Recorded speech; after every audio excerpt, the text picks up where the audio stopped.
Alors, comme vous le savez, le contexte est assez particulier pour nous autres, mais nous avons tenu à être à Ziguinchor pour rencontrer les responsables des 60 collectivités territoriales qui sont concernées par le PEDEC. Et ces collectivités territoriales sont réparties dans les régions de Ziguinchor, Kolda et Sédhiou. Le PEDEC est un programme important de 5 ans, 2022-2027, pour un montant global de 26 milliards de francs CFA.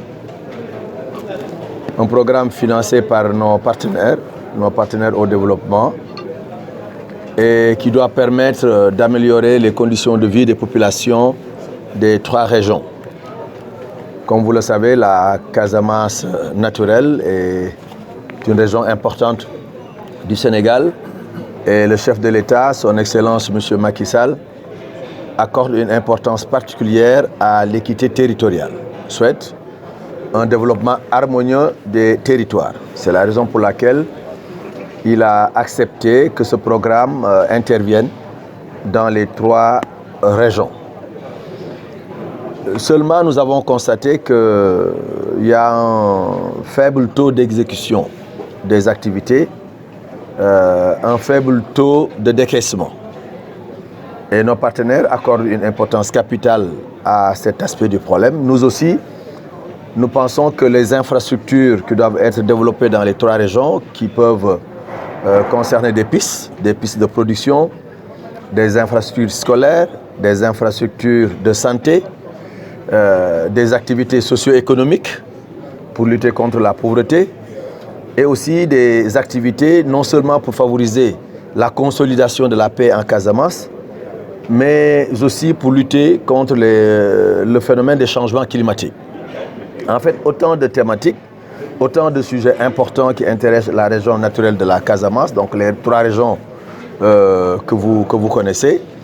Et donc, nous avons tenu à venir ici et à dialoguer avec les exécutifs territoriaux, notamment les maires, les autorités administratives, les OCB et l'ensemble des acteurs qui interviennent dans la réalisation de ce projet.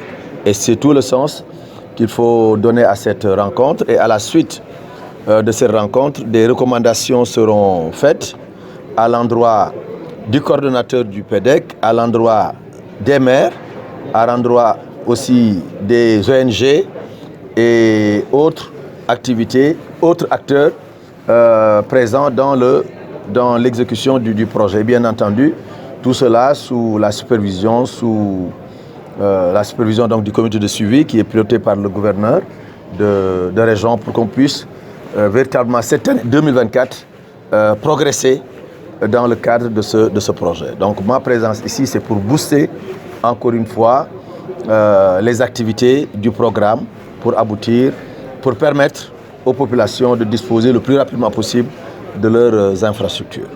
Je ne l'espère pas parce que ça n'a pas de sens. On finance pour votre commune, on finance pour vos populations, on vous donne des écoles, on vous donne des postes de santé, on vous donne des pistes. Vous ne vous engagez pas et vous dirigez une collectivité, ça n'a pas de sens, je ne le pense pas. Je pense qu'il y a peut-être un manque d'information, un manque de communication, un manque peut-être de coordination. Mais le maire ne peut pas ne pas s'engager pour quand même de telles activités dont les populations sont bénéficiaires. Bon, je pense quand même que le PEDEC, le programme de développement économique de la Casamance, est un projet quand même qui est venu à son heure. Et comme vous le savez, aujourd'hui, les besoins en infrastructures vraiment sociaux de base, dans pratiquement tous les domaines de la santé et de l'éducation, sont devenus quand même une priorité au niveau des collectivités territoriales. Quand vous faites le parcours des plans de développement communaux, vous vous rendez compte que vraiment tous ces éléments sont inscrits en tout cas dans ces 10 plans. Maintenant, je pense que quand nous avons été éligibles au niveau donc, du PEDEC, les collectivités locales quand même ont pu faire ce qu'ils devront faire. C'est-à-dire qu'il y a les questions de planification qui étaient là. Il fallait donc élaborer le PTI et ça a déjà été fait. Et ensuite aussi, toutes les communes ont déjà donc validé leur plan d'investissement annuel. il s'agit maintenant que la direction, la coordination du projet du PEDEC est plus vite dans ce projet-là. Parce que s'il y a même retard, ce n'est pas dû aux collectivités territoriales. Parce qu'aujourd'hui, la plus grande joie qu'un maire puisse exprimer, c'est d'avoir un financement et de l'exécuter. Donc, il n'y a pas de retard au niveau des collectivités territoriales. Parce que déjà, on a mis en place tous les cadres de concertation territoriale. Et ce sont ces membres-là qui ont donc fait le choix des microprojets. Ça, c'est important. Donc, nous avons déjà impliqué toute la communauté au niveau, donc, pratiquement, je dirais même tous les acteurs territoriaux au niveau donc, de nos municipalités. Aujourd'hui, nous sommes suffisamment prêts pour en tout cas engager ces fonds-là. Parce qu'il n'y a pas d'excuses par rapport à ça. Hein.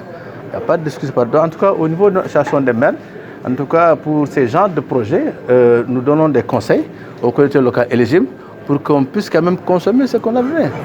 Les besoins sont là. Vous savez, faites le tour des collectivités. Les besoins sont là. Il y a des abris provisoires qui sont là. Nous avons besoin d'améliorer les plateaux techniques au niveau donc, de nos postes et cases de santé qui sont à notre compétence. Il y a aussi les activités de jeunesse qui ne sont pas éligibles, mais il y a beaucoup donc de besoins qui sont là. Donc on ne peut pas comprendre qu'on puisse avoir un tel projet qu'il y ait du retard. Donc s'il y a un retard, ce n'est pas au niveau des collectivités territoriales. Ce retard peut-être c'est dû à des questions de démarche au niveau donc, du PEDEC et peut-être une sorte de coordination entre les ARD, le PEDEC et les agences d'exécution. Mais nous pensons quand même que l'arrivée du ministre va quand même booster cela, ça va être un truc déclencheur qui va permettre quand même d'aller plus vite dans ce projet. En tout cas, je rassure que nous, au niveau des collectivités, nous sommes suffisamment prêts, suffisamment armés et nous sommes déjà engagés parce qu'on est engagés pour résoudre les problèmes. Donc pourquoi pas ne pas s'engager pour ce genre de projet qui est d'une dimension vraiment régionale et qui concerne vraiment, quand on sait que les déficits d'infrastructures que nous avons ici en Casamance, surtout dans le secteur de l'éducation et surtout aussi au niveau du secteur donc, de la santé.